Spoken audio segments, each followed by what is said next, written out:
Let's talk now to Dr. Eleni Myrivili, Global Chief Heat Officer for United Nations Habitat, which promotes the development of environmentally sustainable cities. Dr. Eleni, welcome. For those of us who are non-scientists, this is slightly baffling because, according to this report, Europe is heating up faster than other continents. How so? Well, thanks for having me. Climate change doesn't affect the whole globe on the same level. So like we have sea level rise at different levels depending on where we are on the planet. So other parts of the planet have more sea level rise, so other cities are more in danger than some. It's the same with heat. Some parts of the globe are heating up much faster, and these have to do with large meteorological phenomena, which have to do with the jet stream in the Atlantic Sea and how the different type of fronts hit different parts of the globe. And it seems like Europe is taking up the brunt. As you said, it's heating up twice as fast, and even though the global average of temperature that we have climbed since the pre-industrial era is around 1.2 degrees Celsius right now, in Europe last year we reached 2.3 degrees Celsius average. These are annual mean temperatures. Is this fixable, or is it too late? I mean, how much time do we have if it is fixable? Well, you know, the reports from the international organizations and the IPCC have been really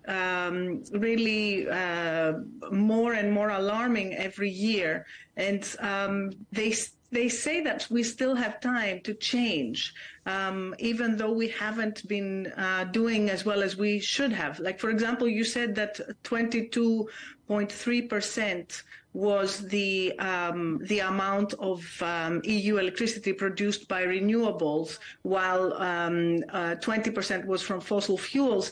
But we have set a target in Europe to reach 42.5% by 2030, and we're already in 2023, and we have reached only 22. We should be doing much better. We've done like half what we should have done up to now. So the hardest, it's easier in the beginning. It's easier when we first put the solar panels and the wind turbines and the hydroelectric and all that kind of stuff. So the first 40–50% of renewables that we put in our energy mix are the easiest one. Then it gets harder and harder, and we have a slope ahead of us, and we have to do it really fast. It's perhaps because we're heating up really fast, and people are dying. It's perhaps understandable that people will be angry with big companies, corporates, and with governments. What can we do, if anything, as individuals to improve the situation? Well, I think that at this point, as far as mitigation is concerned and CO2 emissions, I mean, we can all try to do better. We can fly less, take international trips less, or we can use our cars less, et cetera, et cetera. But right now, we really need bold movements and bold decision in the way that our governments are moving forward and the way that we are approaching development. We really need to move away from fossil fuels. But the other side of it, which is the part that I'm most concerned about, is the adaptation side and building resilience to the already extreme weather phenomena that are hitting our populations, and making sure that we can protect them.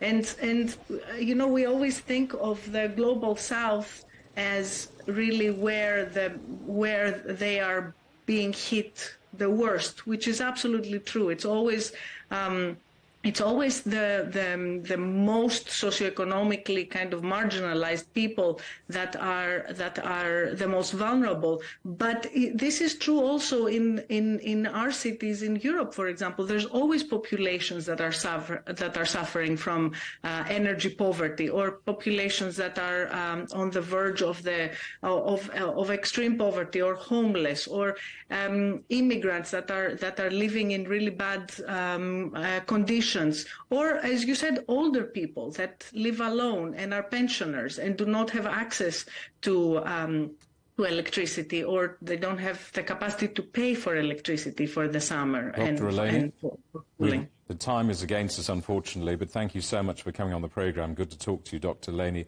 Myrivili.